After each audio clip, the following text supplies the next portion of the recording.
All right, Mr. Wayne here. This, this is our fifth take at this video.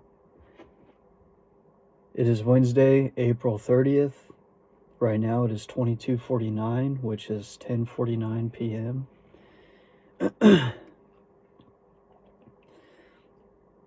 Oh my gosh.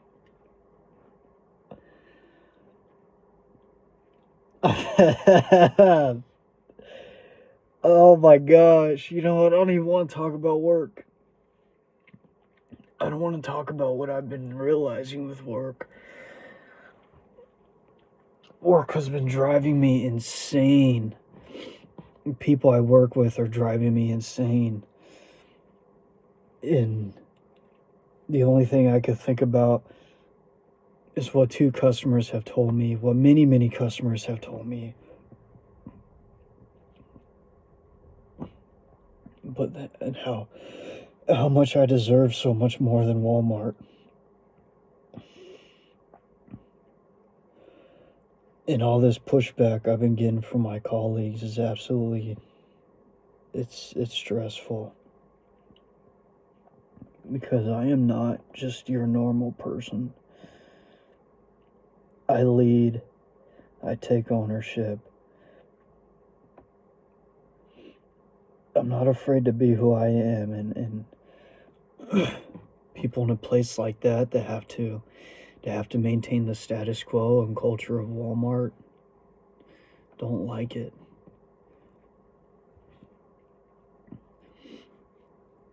And I got the master key.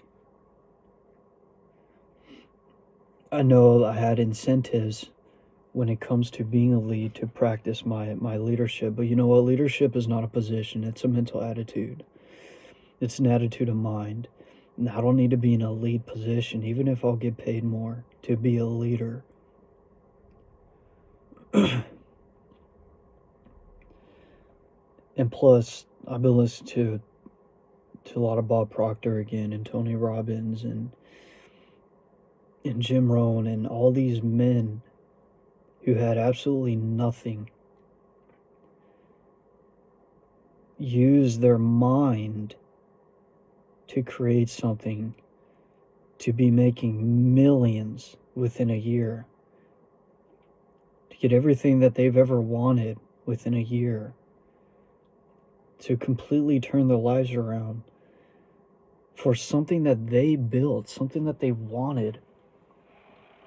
And I've been fighting and arguing with myself and going over things and the pros and cons of things and my current life situation, and then this and then that, and then it's just this is I haven't been focused enough on this. Don't get me wrong, we've still been focused on Master Key. We've still been doing our meditations. We've still been going over each part throughout the week. But New Thought Society in general, I haven't got a book out there or a chapter out there in months because I've been so focused on work and seeing, even if I moved up the corporate ladder, that's going to be less, even if they're going to pay me more, it's going to be less time that I have to do what's truly most important to me, which is building something that I dream of building and seeing as possible for me to do. And that one customer that I can't get out of, he said, don't waste your life at Walmart. Me as a person, I don't know if my values are completely in alignment with Walmart, regardless of how great the opportunity actually is. Because there's something about me that just does not align with customers love me. Yeah, I do have a lot of colleagues that love me, but for the most part, when it gets to higher and higher positions and how political it is, I don't know if I can do that. I don't know if that's me, and I would rather risk creating something that will allow me to be me than the security of living. That's one of the harsh realities we live in as humans and as men. Right? Are we going to give up who we are just to be secure? Or are we going to fight for who we are and build something of value for ourselves? To create something that will allow us to be who we are. Right? So we can live as who we actually are. Because we spend so much time with work. Or your work fills up 8 hours of your day. And that's 8 hours of you being somebody. And that 8 hours needs to be you being somebody you want to be, who you need to be, so you be able to express yourself.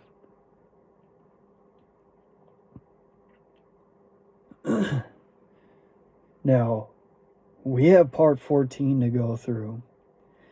And we're going to be uncovering some phenomenal information here. And this information has the power to change our lives, to allow us to create the things that we want, because it's all about vibration and consciousness. And the master key within itself is based in using your consciousness to create the behaviors necessary to manifest the things that you want. For you to become the person you need to be to create the reality that you want. Now I'm realizing I can't create the reality that I want if I'm spending a very large portion of my time having to be somebody else. Now oh my gosh. Freaking A, man, this world will drive you insane.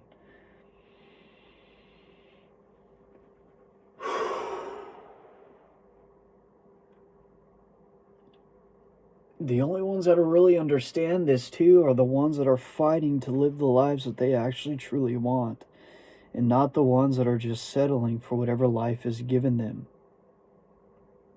This message is not for them. This message is for the one that is fighting to be who they want to be and is struggling to live the life doing.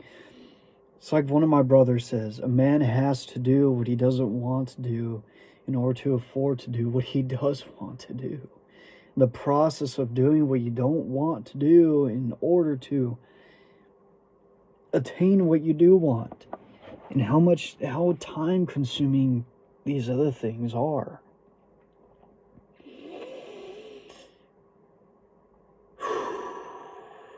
Gosh damn.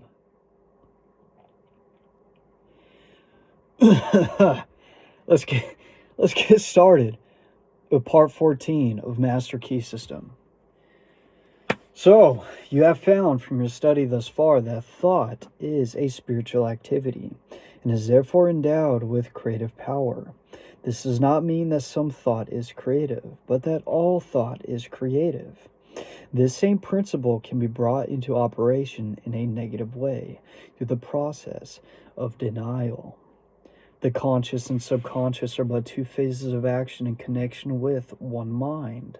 The relation of the subconscious to the conscious is quite analogous to that existing between a weather vane in the atmosphere, just as the least pressure of the atmosphere causes an action on the part of the weather vane. So does the least thought entertained by the conscious mind produce within your subconscious mind action in exact proportion to the depth of feeling characterizing the thought, to the intensity with which the thought is indulged. Woo! Now, if you remember how we were talking about last week, that I just felt it. I need to focus more on this, right? Because anything we create and manifest is dependent upon the attention that we're giving to it. Remember, where our focus goes is what we're going to be manifesting. In me realizing, now there's a lot that I've been learning about Walmart. There's a lot that I'm starting to see. I've been I don't know, man. We talk about what it is that we truly want. Now, the good thing about this is that I'm starting to realize and understand I'm not too sure if it's what I want. Like I said, it's not in alignment with who I 100% am. Because there's a culture that I have to embody, and I want to create my own culture. I want to create, we're focused on creating our own community. In my community is not going to be the same mindset as Walmart's. As Walmart has its own community, and right now, me working there, I have to live by their rules. I have to abide by their rules. I have to do what they're paying me to do, which is not always something that I want to do, right? We need to do something, get into something that is 100% in alignment with the things that we want to do, right? And when we talk of values, Walmart is a fantastic opportunity. I know I was so focused on getting a lead, but you know what I've been learning? Doesn't matter how good you are at what you do, they're going to appoint who they want to be as lead.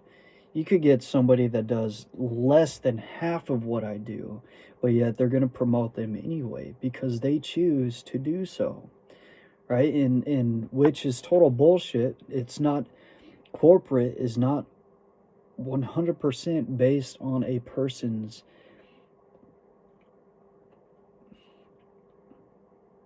skills, what they're able to do, right? It's politics.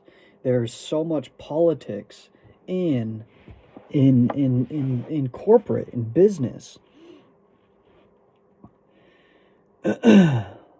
Lots of bullshit, and rightly so. It's their business. It's not mine. It's not mine. Who am I to say anything or have a say in it? Now, maybe one day I will get lead, but by the time that happens, I might not feel the same way. I'll still take it, right? I could use the extra pay, but for the most part, this is me. This is what I need for me in my future, in my happiness, right? It's fuck. Yeah, I need the money, but it's not about the fucking money. It's about being able to express all that I am through the work that I desire to do. Now, again, this is one of the conundrums we face just as a society, as people. As a people, this is something that we face. Especially those of you, like I mentioned, I believe it was just a little bit ago in this video. Might have been another one, because I already made 5, 6 of these. Oh, I just lost my train of thought. Go figure. Oh my gosh.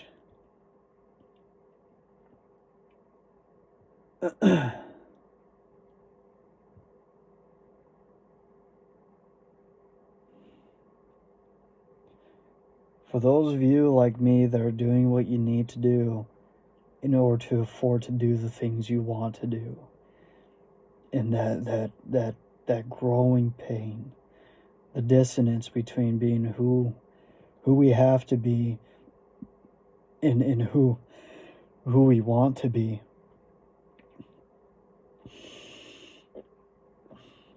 Excuse me.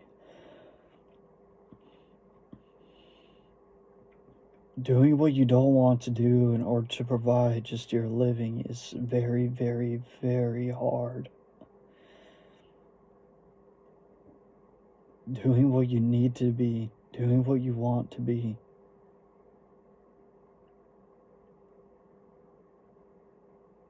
That gap, that growing phase, that growing pain, that it is one of the absolute most painful human experience there is. That chapter in your life between being who you need to be to becoming the person you want to be. It is one of the absolute most painful experience I believe any human can go through and endure. Because what he's saying, we know thought is creative, right? And the things we manifest are dependent upon our attention on those things. Now, if our attention is going mostly to something that is not in alignment with who we are, we're going to become somebody we don't necessarily want to be. Now, it may take care of us if you're willing to settle for something that's just going to take care of you, then by all means, that's what you want, go for it. But for men like me, I don't know if I could do that. For you who's watching that you can't do that either. We have to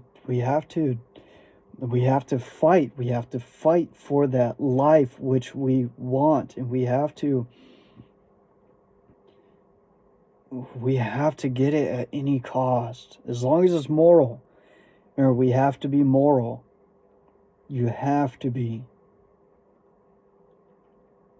He's saying, when you withdraw the creative power of your thought from these conditions, now of course using it as an example from negative conditions, but it works the exact same way that, hey, if you withdraw your attention from a thing that you truly want, and you start putting it somewhere else, the thing you're manifesting over here is going to start dissipating. Because I'm noticing, I feel like I've fallen so far behind, and I lost so much momentum when it came to building my society, because I became so focused on trying to get into a higher position with Walmart. And through this time pushing for it and working towards it and realizing more and more and seeing more of how the culture, the business world, the politics behind it actually is. Right? Am I going to keep investing that much attention into it? Am I going to keep investing that much time into it? Especially when you see people getting promoted that don't even work nearly as hard as you do. Right? Because that's what people are chosen by the higher ups. It's not the ones that deserve it the most. It's the ones that are chosen to be put into higher positions. Now, is that really what we're going to be wasting our time on? Or spending so much time fighting for? Waiting for somebody else to choose us? Fuck that. Right? It's like...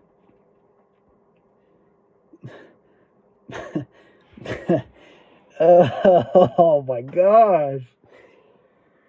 Woo-wee. I got lives to change, man. I have a skill. I have a skill. We have to keep honing that skill. I can't be neglecting the most important thing, which is my vision. The life that I wanted for me. It's not about anybody else. It's not about what anybody wants for me. It's about what I want for me.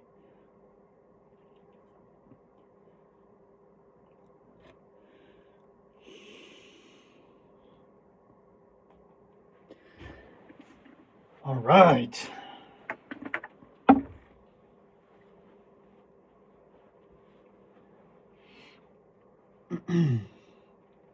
So he says, remember that the law of growth necessarily governs every manifestation and the objective, so that a denial of unsatisfactory conditions will not bring about instant change.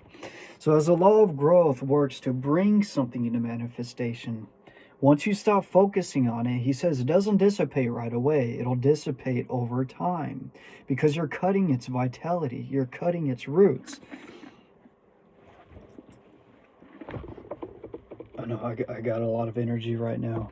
We did just get done with the workout before this. It says a plant will remain visible for some time after its roots have been cut, but it will gradually fade away and eventually disappear. So the withdrawal of your thought from the contemplation of unsatisfactory conditions will gradually but surely terminate these conditions. See, and that's... oh my gosh. Because I know if I, like they say, as long as you have the vision, no matter what, it's going to happen. Because you're becoming it and you're moving into it. And then by law, the things, the situations and circumstances just get created for you to manifest that idea, that ideal that you have. You have to be committed to it. This is what I'm fighting with. Because there's only so much time and attention that I can give. Now, it's what is the most important to me. Because when I started focusing so much on lead, I stopped focusing so much on my society, on this. And I haven't put a chapter out in a while. It's been way too long. And I think about, like I said, with the whole, right, that wasn't my dream. This was my dream. And I know when I continue, if I keep focusing on this and I take my focus away from lead, it's going to change my performance. Because I'm no longer going to be focused on doing the best that I can. Right, I'll still go in there, I'll work, but it's not going to be as important work to me, because the value of it will just be whatever. And it's like everything that I fought for these last several months will just begin to dissipate, because my actions will change, and we know actions bring about results. But then if I stop focusing on this, it's like the building of this is not going to happen as much as it can be if I begin focusing on this.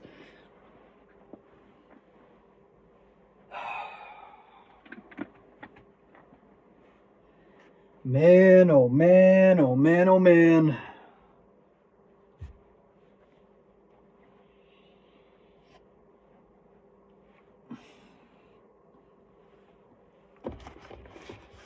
All right. Here, I'll just... Remember this, this thing is... It's falling apart. Fortunately, it's still here, though. See, this is what I love to do. This is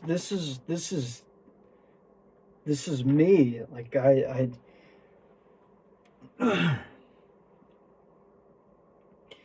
you will see that this is an exactly opposite course from the one which we would naturally be inclined to adopt. It will therefore have an exactly opposite effect to the one usually secured. Most persons concentrate intently upon unsatisfactory conditions, thereby giving the condition that measure of energy and vitality which is necessary in order to supply a vigorous growth.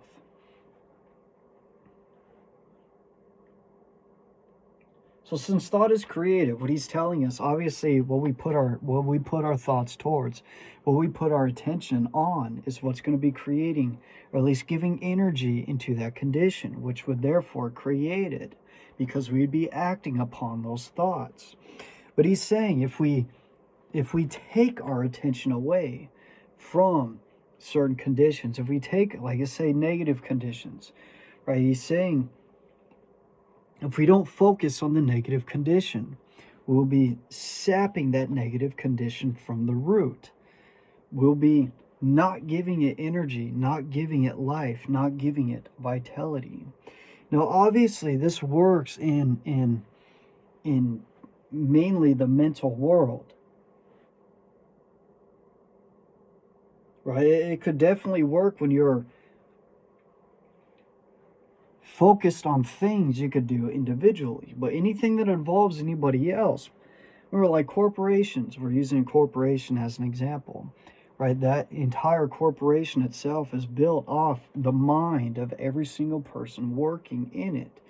There's a system, and it's very easy to be able to get pissed off at somebody else's incompetence. But what he's telling us is that if we don't focus on what somebody else does wrong, it's not going to exist. But which we do know that some people just lack integrity, and they half-ass things, and then you're the one finishing their job. I know I do all the damn time, and it's just like, these are the people that I work with, right? Like, Walmart is a great opportunity, but it doesn't exactly mean it's a place where greatness is manifested, or at least people that are actually wanting to work or be in work or do something of value with their lives. Not saying everybody isn't like that, or not saying everybody is like that, right? There are some people there that are leaders that take what they do very seriously, right? I'm one of them. But for the most part, that's 5 to 10% of the people that actually work there. Well, the other 95 to 90% just don't give a shit.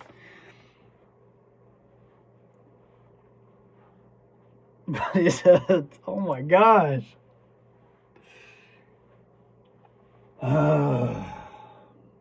That's the end of the introduction. Let's get started with part 14. And I deserve to be around people that give a shit. Excuse my Italian, but with in regards to the gravity of what we need for ourselves, and the type of people we need to have surrounded by us. People that actually care about what they want to create, where it is that they're going in their life, thinking about things that are of absolute importance, bringing their mind into congruence with the workings of natural law. There's like,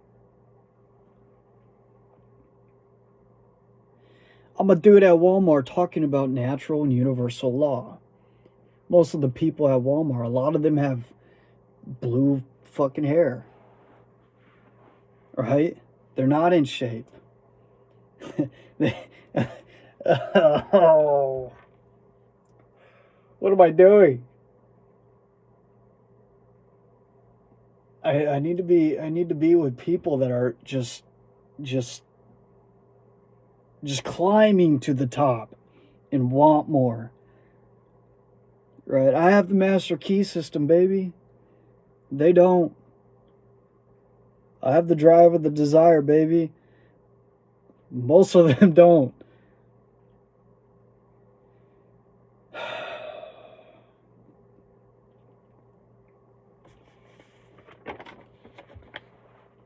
Part 14. The universal energy in which all motion, light, heat, and color have their origin does not partake of the limitation of the many effects of which it is the cause, but it is supreme over them all. This universal substance is the source of all power, wisdom, and intelligence. To recognize this intelligence is to acquaint yourself with the knowing quality of mind, and through it, to move upon the universal substance and bring it into harmonious relations in your affairs.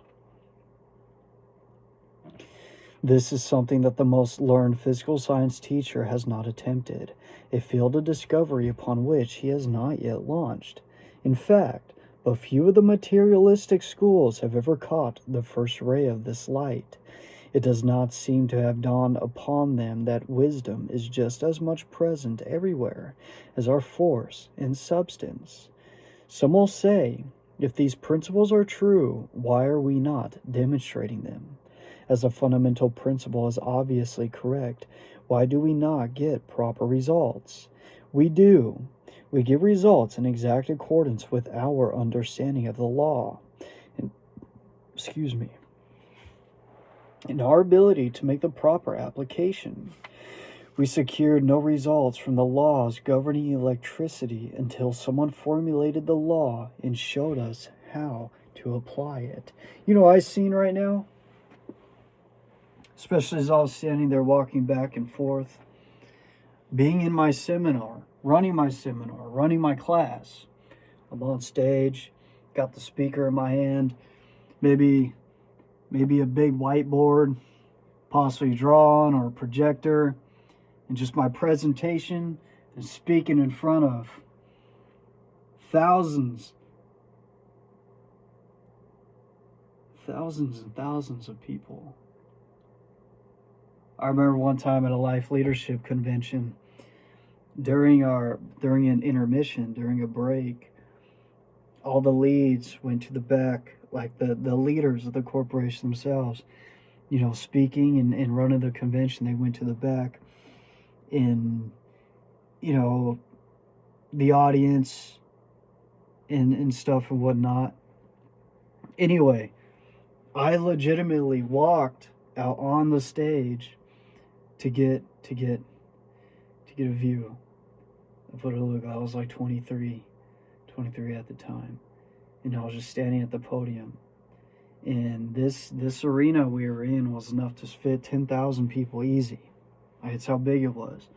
And just seats, first row, second row, third row, boom, just filled each end, right? Like a stadium. And all those seats were filled, and boom, there's that podium, and just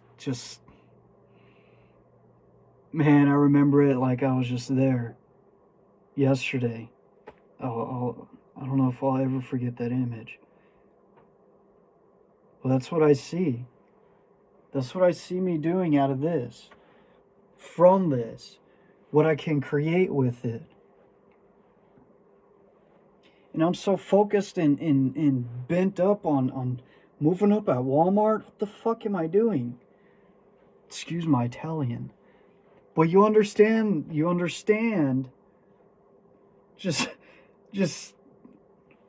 what is Mr. Wayne doing?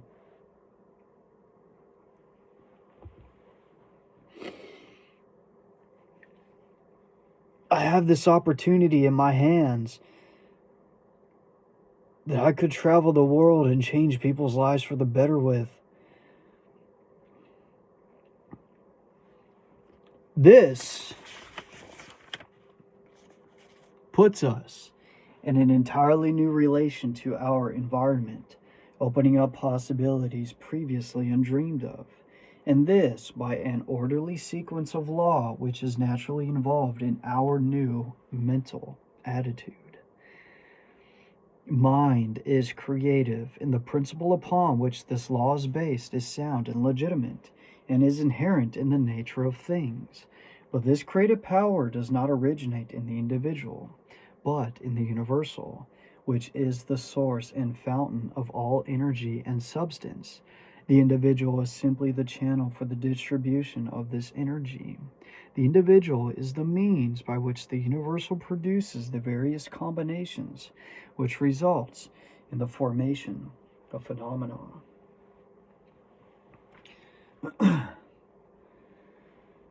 So remember, all space is filled with this infinite creative intelligence, a conscious living mind. Right? There's no such thing as empty space. Quantum physics knows this as the quantum field, that there's a field of intelligent energy which is just the fluid of the entire universe, permeating all space. Remember, we know things are vibration. We know thought is vibration. We know all matter is vibration. We know we are just vibratory beings. We know the words that I'm speaking, even my throat chakra, is vibrating, and that vibration is traveling this infinite mind, right? And it travels in the form of electrical energy. Remember, when you hear sound, your ears are picking up on electromagnetic energy, electromagnetic pulses, vibration.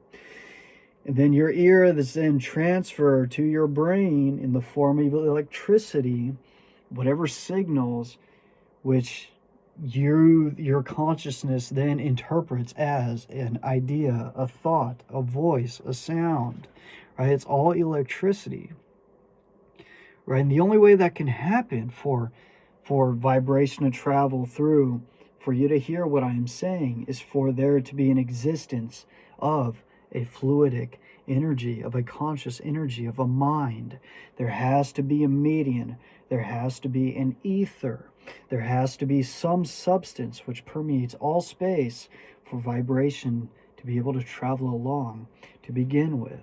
So we know we live and move and have our being inside this infinite mind and this intelligence, which is the foundation of all matter, which means it's the foundation of you and I as well, that this intelligence exists within us, that we were created out of this intelligence, and that you and I are this intelligence living and manifesting in this being, this body, this form.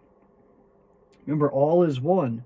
That's another thing that we found. It's the oneness of everything. It's the holographic principle that nothing is truly separated and nothing is truly solid. That whatever solid we see that takes on the form of matter is simply electrical signals happening within our brain. But at the basis of everything that is matter, it's vibrating at its fundamental core. So we know these things, and we know that man, woman, the human, being a conscious being, being the I am in the flesh, being the spirit embodied in physical form that has the ability to imagine and think. We could imagine our reality into existence. We could literally think and vibrate on the planes of existence that we want to experience in our lives. What the fuck am I doing? I have everything I need to be running seminars and to be speaking in front of people already. I am putting myself through hell at Walmart when I could be enjoying the hard work that I want. Oh my gosh.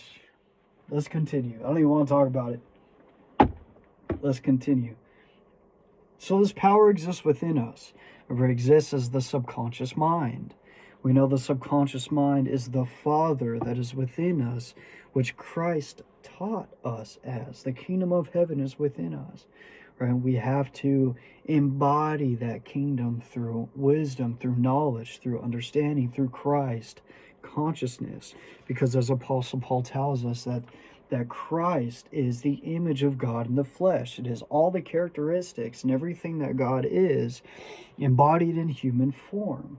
Right? He tells us, I think it was Philippians, Ephesians, Colossians, one of them, when he says Christ is the Godhead bodily, right? It's the fullness of God bodily. It is everything God is within man and within man's consciousness. But again, we know that this power exists within us. We don't have to make our hair grow. We don't have to make our nails grow. We don't have to digest our food. There's a intelligence doing all of that for us that exists within us. And as individual beings, we are connected to it through the brain and conscious mind. Right? The power that has given, the power working within me is the very same power working within you. The only thing that separates us is our own individual references of consciousness.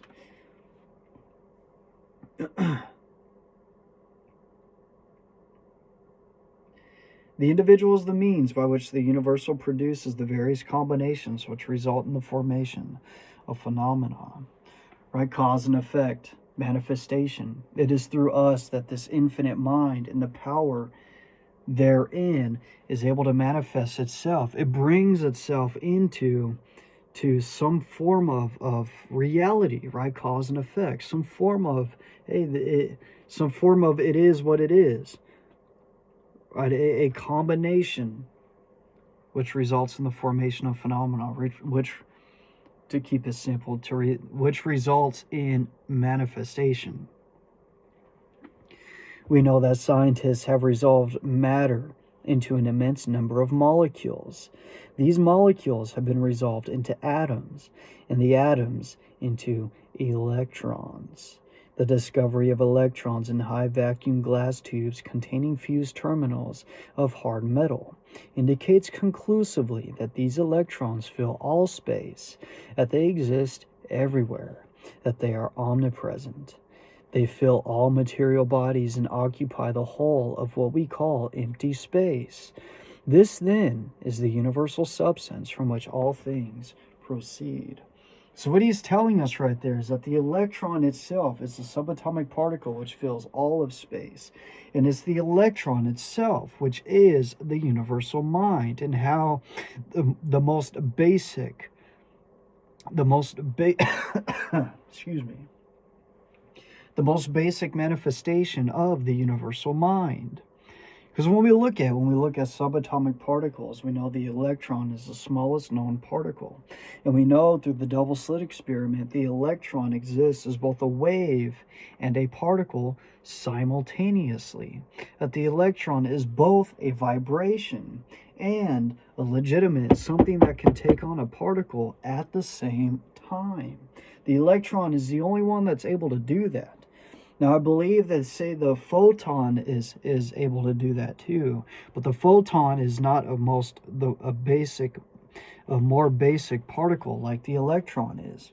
And we know all matter cannot come into existence or formulate into what a material object would be unless an electron was present. Now, when we look at the structure of the atom, so to speak, we know inside the atom is going to be your protons and neutrons. The electron exists on the outside of the atom. It exists outside the nucleus in the electron cloud. Now we know the atom containing protons, neutrons, and electrons, which those protons and neutrons in turn are made of quarks, right? They're made of smaller particles themselves.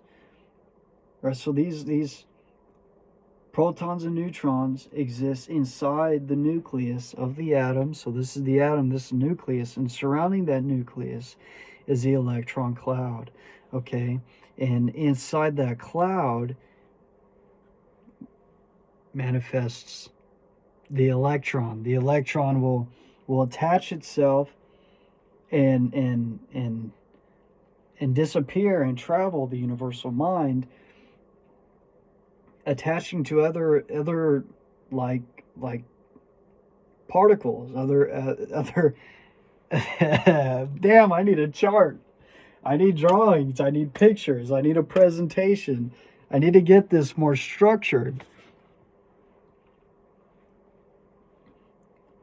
I am having a blast right now. But he's saying it's the electron. That the electron itself is the universal substance from which all things proceed. Electrons would forever remain electrons unless directed where to go to be assembled into atoms and molecules. And this director is mind. Now back to the double slit experiment. What does it show? It shows that when these scientists shot an electron particle to the wall, that the electron particle, when there was an observer present, that the electron takes on exactly what the observer observed. For example, I'm the observer, right? You're the scientist. Now, I am imagining the electron hitting a specific spot. That electron, you as a scientist, when you shoot the electron will legitimately respond to my observation of that hitting a specific thing, a specific point on the wall, right? That's exactly what the electron does. It moves in accordance with an observer, a mind. It moves in accordance to what is being perceived and observed by a person, by a conscious entity. And he's saying these electrons, in which the basis of all our reality and existence exists because it is being observed to be a certain way by the presence of a mind. There's an intelligence, there's a universal mind thinking everything into existence. This mind thought you and me into existence. It's God, it's the Father, it's the infinite. And the infinite giving us and endowing us with His power. We have the seed of God within us, that even our mind, that electrons which permeate all space, respond to our observations of it, just as the universal mind is thinking it into what it is as well. A number of electrons revolving into atoms and molecules, and this director is mind. Oh, let me reread that. a number of electrons revolving around a center of force constitute an atom. Atoms unite absolutely regular mathematical ratios and form molecules, and these unite with each other to form a multitude of compounds which unite to build the universe. Now he says absolute mathematical ratios. The only way this thing, you hear mathematicians, the greatest of mathematicians that we have known today in our race, our society, in these past centuries, all of them say the same thing, that God can be understood through mathematics, that God is mathematics, because everything was built in order. Remember, the first Genevieve Barron, I'm sure many others have said it throughout the New Thought movement, but Genevieve Barron, she talks about one of the first laws is the law of order, that everything is in order, that the very basis in building, the building of matter was done through an orderly fashion, was done through intelligence, something that was intelligent. I am chilling right now. The largest known atom is hydrogen, and this is 1,700 times heavier than an electron. An atom of mercury is 300,000 times heavier than an electron. Electrons are pure negative electricity, and as they have the same potential velocity as all other cosmic energy, such as heat, light, electricity, and thought, which is 189,380 miles per second, neither time nor space require consideration. The manner in which the velocity of light was ascertained is interesting.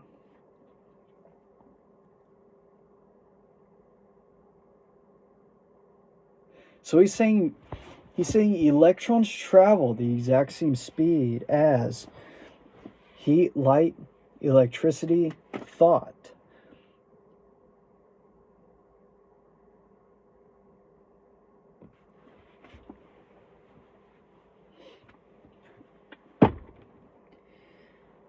So he's telling us that our thoughts alone travel the infinite mind at 189,380 miles per second, and that the electron travels just as quickly, just as fast, just as light travels that fast.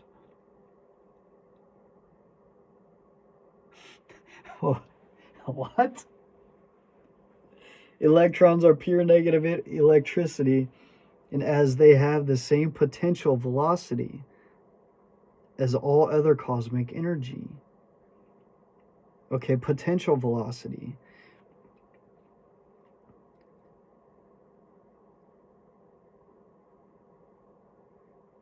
Okay, so it sounds like he's telling us obviously it has the ability to travel at many different speeds. But the speed of which it travels in connection to what it is required to travel.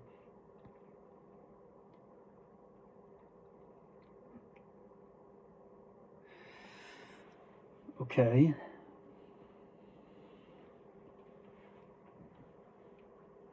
I know even quantum physics, and they talk about the quantum entanglement, right? That you could have two particles that work together, but if you separate them great distances and make a change to one, it'll immediately make a change in another one. That they will both change. That there's no wait time, there's no traveling, nothing that needs, it just happens immediately, that they both change regardless of how far away they are. That a change in one produces an immediate change within the other. That's because of the connection between them. and the speed of which the electron is able to travel. Remember, it has to do with the electron, since the electron is the basis of everything. He's saying it's the basis of the infinite mind itself. And we know that even all matter can only exist with the existence of the electron. It says the velocity of light was obtained. Okay, now we're going to talk about how we learned how quickly light travels. So he says the velocity of light was obtained by the Danish astronomer Romer in 1676 by observing the eclipses of Jupiter's moons. So Romer, back in 1676, was observing Jupiter's moons. Right on. When the Earth was nearest to Jupiter, the eclipse appeared about 8.5 minutes too soon for the calculations. And when the Earth was most remote from Jupiter, they were about 8.5 minutes too late. Romer concluded the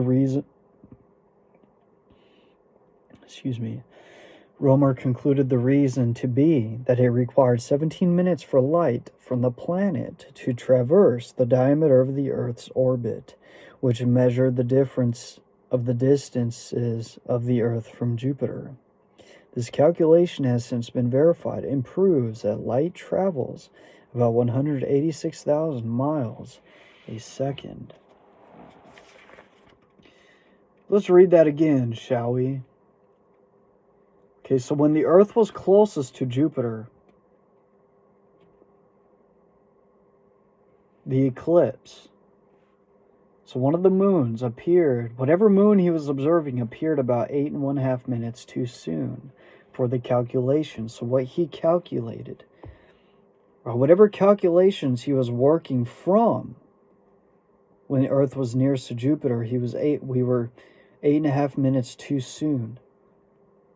But when the Earth was most remote, when it was furthest from Jupiter, they were about 8.5 minutes too late. Romer concluded the reason to be that it required 17 minutes for light from the planet to traverse the diameter of the Earth's orbit.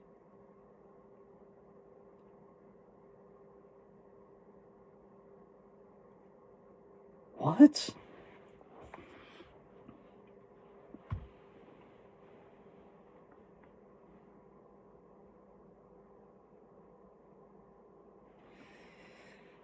Okay, so he's telling us that he found out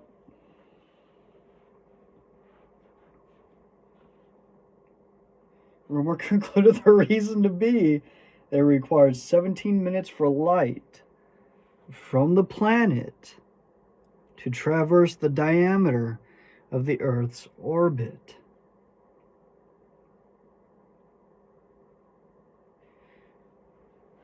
So obviously to travel through the diameter of Earth's orbit, light from the planet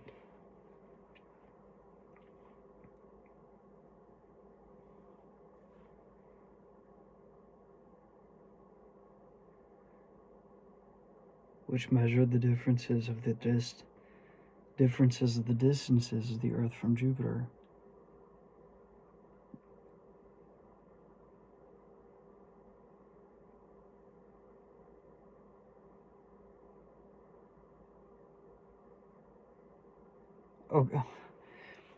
Okay, hold on. 17 minutes. What planet? He's talking about Jupiter? From Jupiter or from the moon? From the eclipse to traverse the diameter of the Earth's orbit? He's talking about the light from the Earth itself?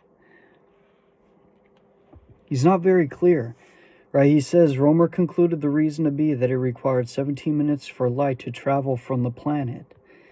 He's not clear what planet. Because wasn't he initially doing calculations from the moon? Or the eclipse? What the hell? Do I gotta read this again? Okay. The velocity of light was obtained by the Danish astronomer Romer in 1676 by observing the eclipses of Jupiter's moons. Okay, so he's observing Jupiter's moons. He's observing the eclipses of Jupiter's moons. When the Earth was nearest to Jupiter. Okay, so now Earth is closest to Jupiter.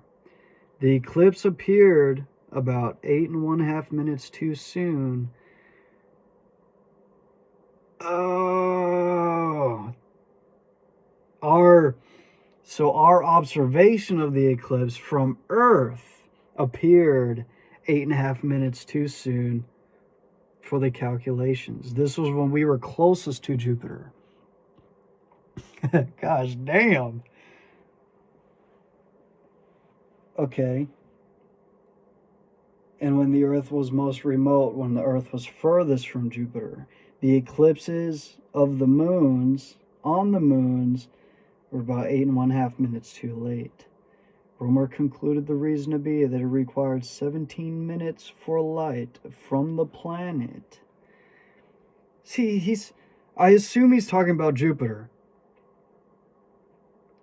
17 minutes from Jupiter to traverse the diameter of Earth's orbit, which measured the distances of the Earth, which measured the difference of the distances of the Earth from Jupiter.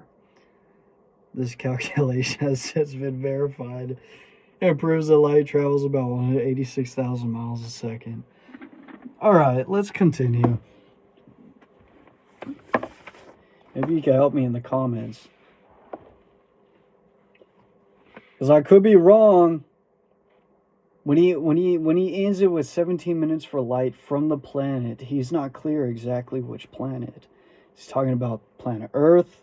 He's talking about it traversing the diameter of Earth's orbit, but he's not necessarily specific on what planet it's coming from, whatever.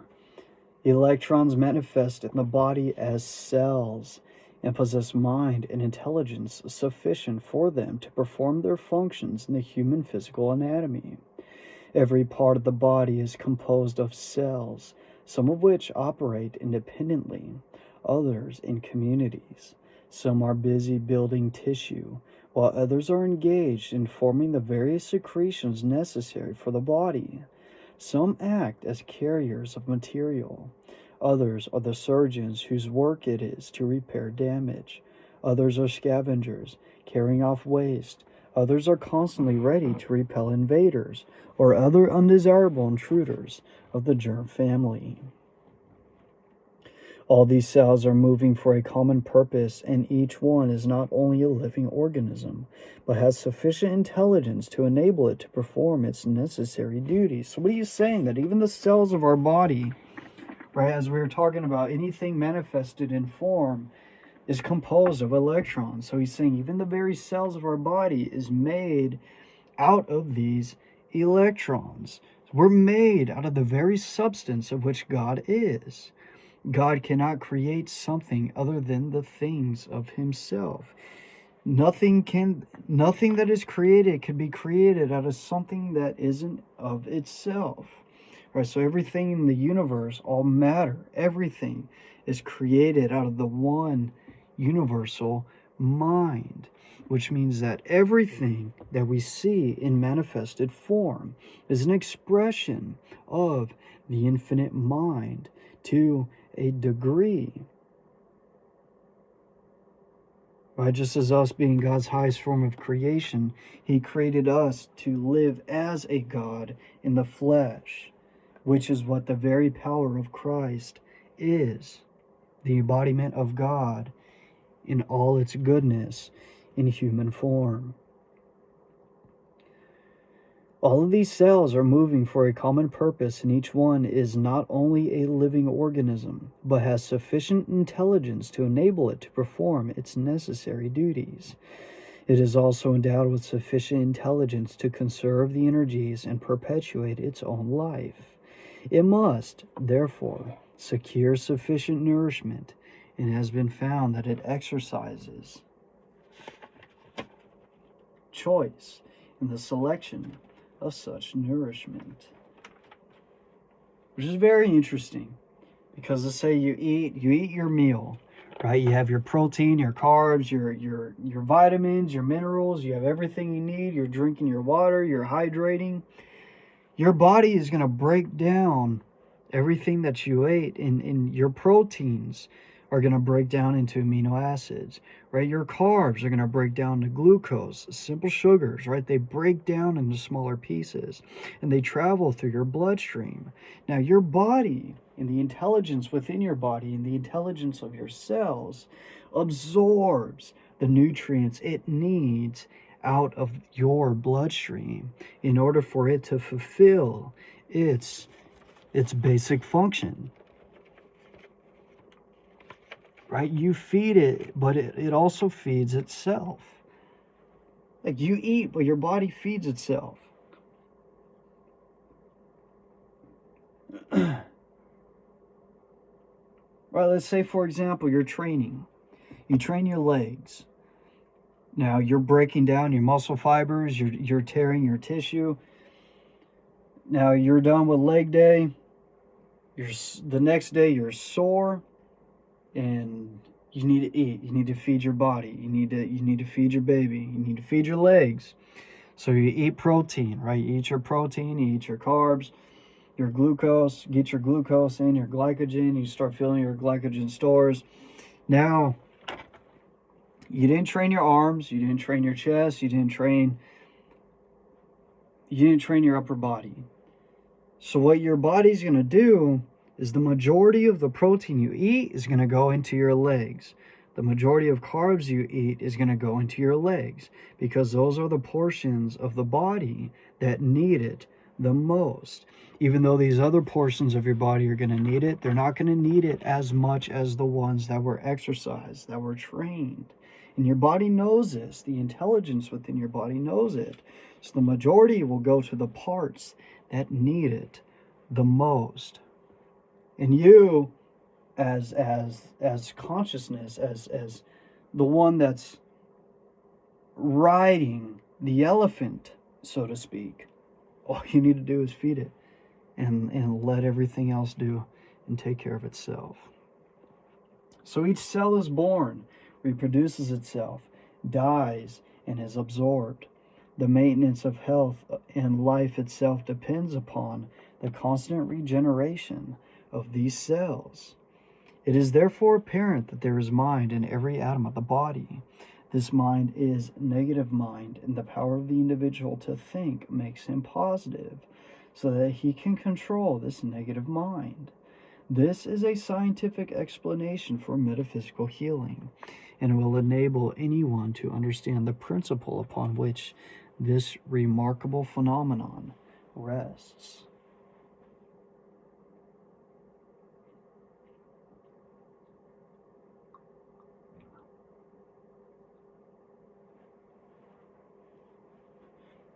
Okay.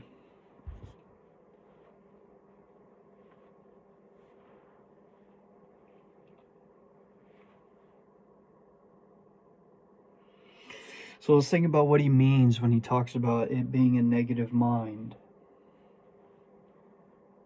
So obviously we're talking about polarity between the two phases of our mind.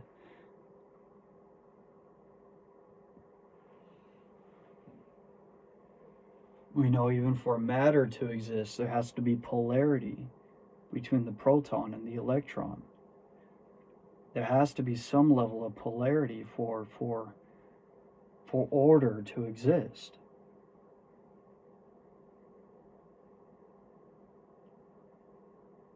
And since the conscious mind is the director of the subconscious works on its own. It works no matter what. As we are told, we have the ability to influence it, to direct it, to use our subconscious powers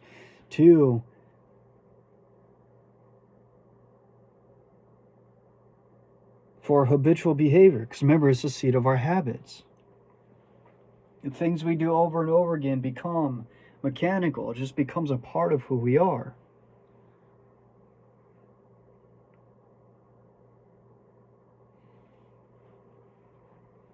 Since it's negative, it's receptive to the positive functions of the conscious mind.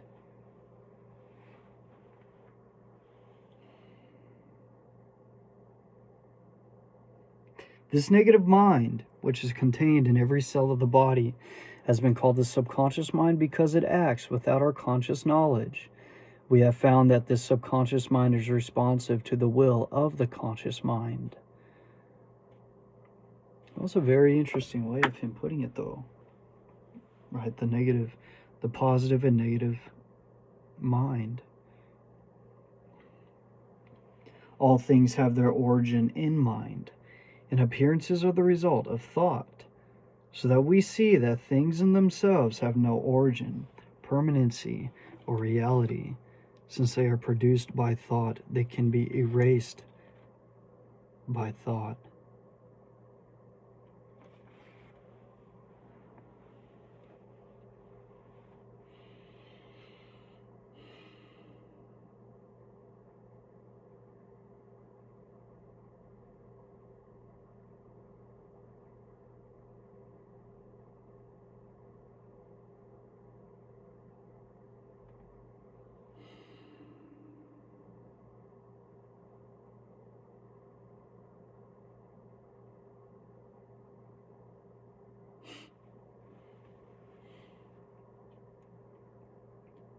Damn.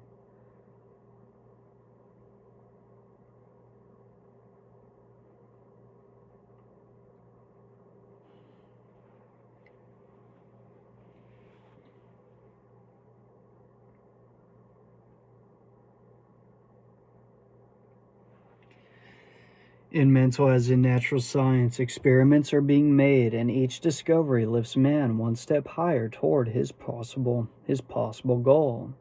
We find that every man is the reflection of the thought he has entertained during his lifetime. This is stamped on his face, his form, his character, his environment. Back of every effect there is a cause, and if we follow the trail to its starting point, we shall find the creative power, the creative principle out of which it grew. Proofs of this are now so complete that this truth is generally accepted. The objective world is controlled by an unseen and heretofore unexplainable power.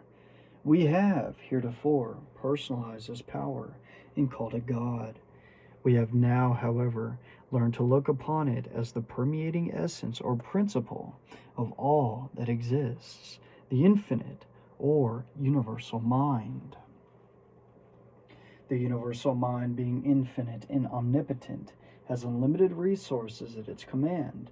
And when we remember that it is also omnipresent, we cannot escape the conclusion that we must be an expression or manifestation of that mind. A recognition and understanding of the resources of the subconscious mind will indicate that the only difference between the subconscious and the universal is one of degree. They differ only as a drop of water differs from the ocean. They are the same in kind and quality.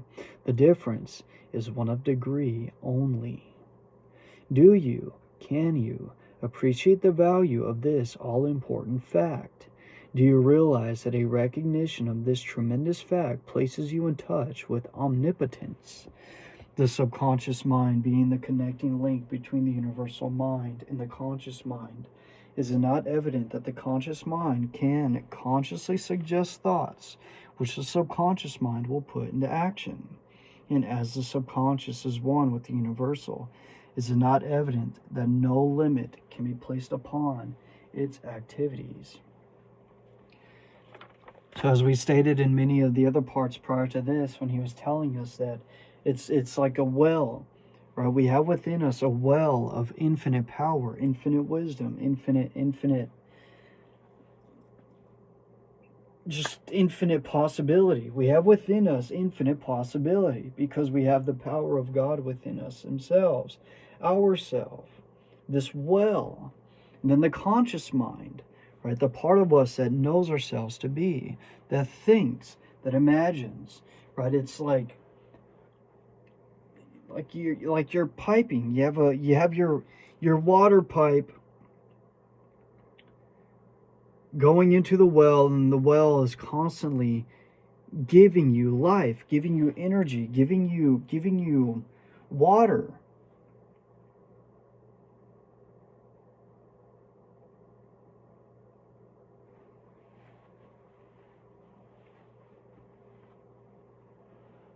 constantly giving you everything you need in order to manifest the things that you want.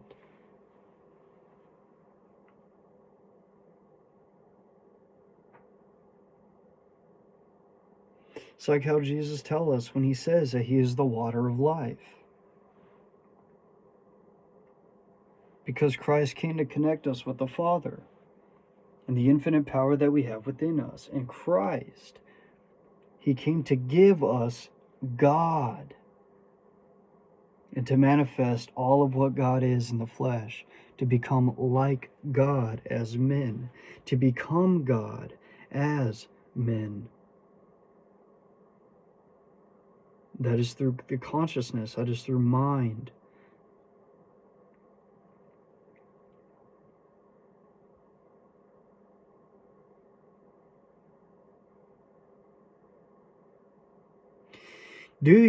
Can you appreciate the value of this all-important fact? Do you realize that a recognition of this tremendous fact places you in touch with omnipotence? The subconscious mind being the connecting link between the universal mind and the subconscious mind. The universal mind and the conscious mind. Is it not evident that the conscious mind can consciously suggest thoughts which the subconscious mind will put into action? And as the subconscious is one with the universal, is it not evident that no limit can be placed upon its activities? A scientific understanding of this principle will explain the wonderful results which are secured through the power of prayer. The results which are secured in this way are not brought about by any special dispensations of providence, but on the contrary, they are the result of the operation of a perfectly natural law. There is, therefore, nothing either religious or mysterious about it. Yet there are many who are not ready to enter into the discipline necessary to think correctly, even though it is evident that wrong thinking has brought failure. Thought is the only reality. Conditions are but the outward manifestations. As the thought changes, all outward or material conditions must change in order to be in harmony with their creator, which is thought. But the thought must be clear-cut, steady, fixed, definite, unchangeable. You cannot take one step forward and 2 steps backward. Neither can you spend 20 or 30 years of your life building up negative conditions as a result of negative thoughts, and then expect to see them all melt away as the result of 15 or 20 minutes of right thinking. If you enter into the discipline necessary to bring about a radical change in your life, you must do so deliberately, after giving the matter careful thought and full consideration, and then you must allow nothing to interfere with your decision.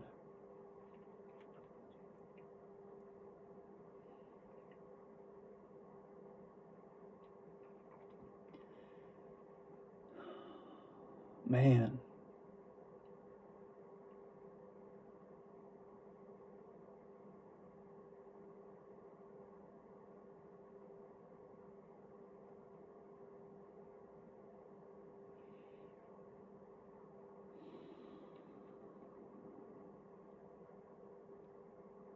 This discipline, this change of thought, this mental attitude will not only bring you the material things which are necessary for your highest and best welfare, but will bring health and harmonious conditions generally. If you wish harmonious conditions in your life, you must develop a harmonious mental attitude. Your world without will be a reflection of your world within. For your exercise this week, concentrate on harmony. And when I say concentrate, I mean all that the word implies. Oh my gosh. I just had this clear mental image of what I'm going through at work. Because I'm leading. Oh my gosh, I'm freaking leading, and my current lead is not liking it. Oh.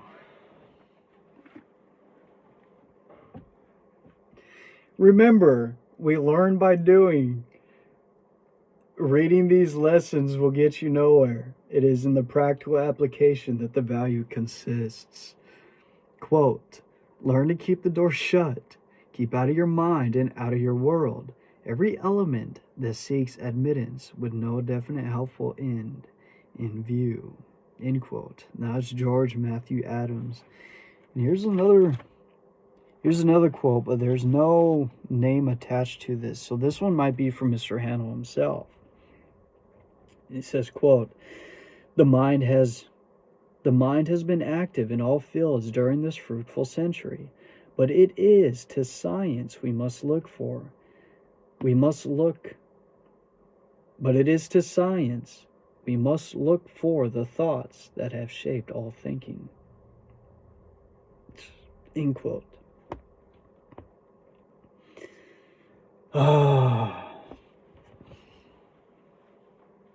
Freaking A. The master key system. Like when you talk about looking at life from a higher viewpoint, like this is definitely like on top of Christ. New thought is where it's at. It's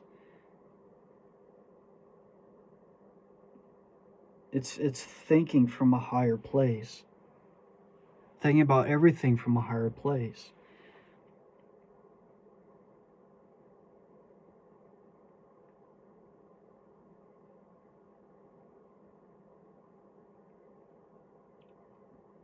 Right, well, so many people are thinking about what flavor of coffee they're going to drink. You're thinking about, holy crap, this coffee's made out of electrons. Which makes everything else. Oh my gosh. Anyway, that's the part of that's the end of part 14. Oh, did I miss it? What?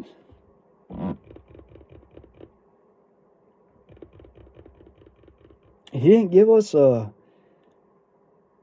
No, he did.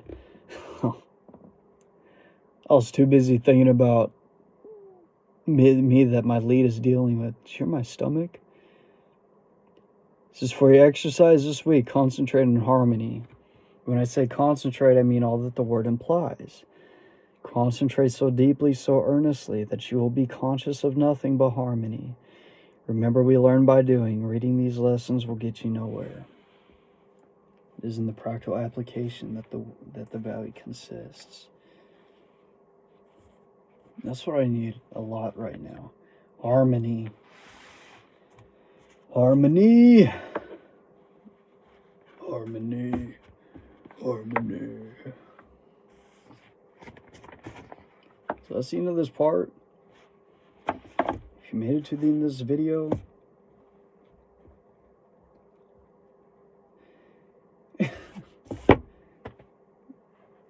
damn. You know, dude, freaking A. Work is work. Regardless of anything, I cannot stop focusing on this.